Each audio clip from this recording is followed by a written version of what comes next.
Celui qui contredit les fondements de la sunna, c'est la parole de nos imams, tel que l'imam Ahmad. Il dit, celui qui délaisse une seule particularité des gens de la sunna n'en fait pas partie. L'imam Barbahari dit, ne dit pas qu'une personne est min ahli sunna, hatta yastami alayhi khisalu as-sunna, jusqu'à ce qu'il rassemble en lui les particularités de la sunna. Vous voyez, le problème aujourd'hui, c'est que beaucoup de frères aiment la salafiyya, aiment la sunna. Mais après, la sunna a des fondements, des usul, des règles qu'ils n'apprennent pas. Maintenant, tu n'apprends pas, tu te limites au nom. Tu peux te dresser sur la voie. Abadan. Donc, ce conseil que je donne à ces frères, c'est de vraiment craindre Allah et de faire miséricorde à leur propre personne et aussi d'apprendre. Il n'y a pas de remède. Si tu trouves que tu penches vers le moment, il y a ce que tu dois encore apprendre. Si tu continues, ça veut dire que Al-Maru ala dini khalili. الخطورة عليهم من المميعين أشد وأنكى من أهل البدع الظاهرين لأن المبتدع عرفناه ونحذره بإذن الله لكن الذي يعتذر له ويسوغ له هذا الذي يكون خطرا على أهل السنة. Le mumayya c'est qui? C'est celui qui délaisse les fondements des gens de la sunna, ou bien qui essaie de modifier, et généralement pour défendre l'innovateur. C'est celui-là qu'on appelle Al-Mumayya. Mais les savants donnent beaucoup de détails à cela. Et le cheikh à cette époque, c'est Halabi, Cheikh al-Mumayyi'in. Donc, ici la question qu'il pose, il dit, certains frères salafis se marchent avec les Mumayya et trouvent des excuses pour ces gens-là. Le conseil d'abord que je donne à ces frères-là, c'est d'aller apprendre encore le manhaj salafi. Parce que leurs actions contredisent le manhaj salafi. Le mumayya, c'est celui qui a des usul qui ne sont pas les usul salafi. Là, il y a peut-être fiqhma salafiyyin. Il n'est pas d'accord avec les salafines, surtout fi janab mubtadi'a, surtout concernant les innovateurs. Il n'est pas d'accord avec les salafis. Celui-là, c'est deux cas. Imma, soit il ne connaît pas les fondements des gens de la sunna, soit il s'amuse avec les fondements. Alors, ces gens de personnes, celui qui a compris la sunna ne met pas son dîn en danger avec le mumayya. Parce que le mumayya est pire que l'innovateur qui est connu pour son innovation. Donc le conseil que je donne à ces frères, c'est d'aller apprendre encore. Vous voyez, le problème aujourd'hui, c'est un constat. C'est que beaucoup de frères aiment la salafiyya, aiment la sunna. Mais après, la sunna a des fondements, des usul, des règles qu'ils n'apprennent pas. Maintenant, tu n'apprends pas, tu te limites au nom. Tu peux te dresser sur la voie. D'autres, ils se sont limités seulement au nom. Je suis salafi, et toi, tu ne peux pas me faire sortir dedans. On ne peut pas te faire sortir, mais ton action va te faire sortir. Est-ce qu'on a toujours dit, nous, on ne fait pas sortir. C'est toi-même qui sors. Il est beau. Parce que tu as fait. Ou bien, c'est comme l'islam. Est-ce qu'on fait sortir quelqu'un de l'islam? Dès que tu n'as pas que l'islam, tu vas où? Tu sors de l'islam. Même si nous, on n'a pas dit que tu es kafir, auprès d'Allah, tu es quoi? Donc, mon conseil pour eux, c'est d'apprendre d'abord le manhaj salafi. Et ça s'apprend comment les koutoubs sont connus. Alhamdulillah, il y a des frères qui enseignent ces koutoubs-là. Ne te limite pas seulement à écouter. Beaucoup de frères pensent que écouter, yakfi. C'est une bonne chose d'écouter. Écouter, c'est une très bonne chose. Mais la Bouddha yakuna hadal ilm marsukh indak. Ça doit être enraciné auprès de toi. Tu dois être capable de dire aux gens, voici les fondements de la sunna. Celui qui contredit les fondements de la sunna, ce n'est pas ma parole. C'est la parole de nos imams, tel que l'imam Ahmad. Il dit, celui qui délaisse une seule particularité des gens de la sunna n'en fait pas partie.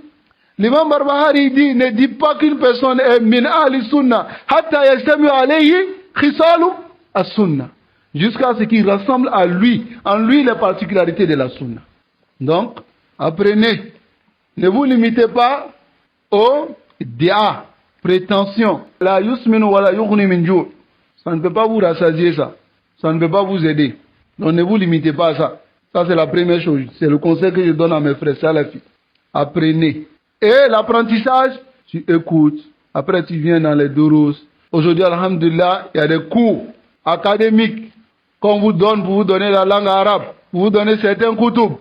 Ensuite, vous aurez la capacité d'aller voir Mais en attendant que tu n'aies cela, alhamdulillah, il y a des livres qui ont été traduits en français. Il y a des étudiants en sciences qui donnent des cours en français. Écoutez les cours de Usul Sunna, de Sharh Sunna et des livres de la Sunna, et Taqad Ahli Sunna. Écoutez cela et prenez note.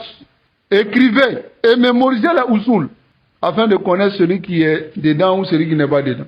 Ensuite, mon deuxième conseil pour ces frères-là, c'est de se faire miséricorde eux-mêmes. Et je vais dire cela sur deux choses. Non seulement ils se mettent en danger, ça c'est moins grave que l'autre. Ils mettent les autres en danger. Tu te mets en danger, on peut comprendre, c'est toi seul. Mais quand tu mets les autres en danger, c'est toute une communauté que tu mets devant les innovateurs, pour qu'ils écoutent les innovateurs. Ça c'est malheureux pour certains frères. Ils s'acharnent, ils disent non, ceux-là ils sont durs, ils sont comme ça, ils sont durs. Alors que ce qui a été dit, il ne peut pas lever ça avec preuve. Pourquoi il dit ça? C'est pas conforme à sa passion. C'est-à-dire ce que lui voulait, c'est pas conforme à ça. Donc il essaie d'aider les autres. Comme par exemple, tu vois des frères sur les réseaux sociaux. Il n'est pas dans un pays. Il y a des salafis dans ce pays-là. Mais il reste dans lui son pays. Et souvent même, il ne parle pas la langue de ces gens-là. Au lieu de se renseigner sur les salafis qui sont dans le pays, il ne se renseigne pas auprès des salafis qui sont dans le pays. Mais lui, il met tampon sur des prédicateurs qui sont dans ce pays-là pour dire que c'est des salafis. Ça, c'est grave. C'est grave ou pas? C'est très grave. Moi, ça dit, docteur tel, un salafi. Ok, on a compris. Tu es là-bas? Non. Tu comprends sa langue? Non. Yahi, limada. Pourquoi tu fais cela? Fais-toi miséricorde. Renseigne-toi auprès des gens qui sont là-bas. Ils te diront. Maintenant, en mettant tampon sur lui là, tu t'attends quoi? Les gens sur ta page, qu'est-ce qu'ils vont dire? Ils vont dire que la personne n'a pas de problème. D'autres personnes vont prendre cela. C'est une taskiya que tu as fait, mais ce n'est pas une taskiya. C'est une taskiya. Et c'est pas la voie des salafs, ça. La voie des salafs, c'est que les gens sont de trois catégories chez eux. Il y a le mubtadia. Lui, son innovation est connue. On sait qu'il est mubtadia. Si les gens vont dire, hey, lui là, c'est un mubtadia. Il y a le sunni. Il y a le salafi. Lui, son cas aussi est connu. Il est sur la sunna. Ça va? Il y a celui qui est mujtabi, qui, on ne sait pas, il est où. Mais il n'est pas bayna manzilatay. Il n'est pas entre les deux manzila. Sunna, bida. Non. Il peut pas avoir ça. Hein? Malheureusement, d'autres personnes disent cela. Ils disent non, il a un peu l'aqida des salafis. Après, il a un peu l'aqida des ikhwani. On interagit avec lui selon l'aqida des salafis. L'aqida des ikhwani, on le laisse. Les ikhwani vont... Attends, tout ça c'est la parole de Moumaya. Ça va? Maintenant, celui qu'on ne connaît pas, al-aslou, la base c'est quoi? De ne rien prendre de lui, de ne pas le confirmer devant les gens, jusqu'à ce qu'on soit sûr de sa situation. Voilà pourquoi même dans l'authentification des hadiths, si on a dit an rajulin et son nom n'est pas venu, on va dire on ne connaît pas. Hadith doif, on ne le connaît pas. Dans la chaîne de transmission, si le rapporteur il dit an Moussa, masalan, an Isa, masalan, an Ibrahim, et puis il dit an rajulin, ce hadith c'est sahih? Là, parce qu'on ne prend pas de celui qui est majhoul, qui n'est pas connu. Mais quant à toi, tu n'es pas là-bas, tu ne comprends pas la langue, mais tu le confirmes. Tu as confirmé qui? Un majhoul indak, quelqu'un que tu ne connais même pas. Nasalullah alafiya wa salama. Donc ce conseil que je donne à ses frères, c'est de vraiment craindre Allah et de faire miséricorde à leur propre personne, et aussi d'apprendre. Il n'y a pas de remède. Si tu trouves que tu penches vers le moment, il y a ce que tu dois encore apprendre. Si tu continues, ça veut dire que al-mar'u ala dini khalili. C'est moment, il y a sans le savoir.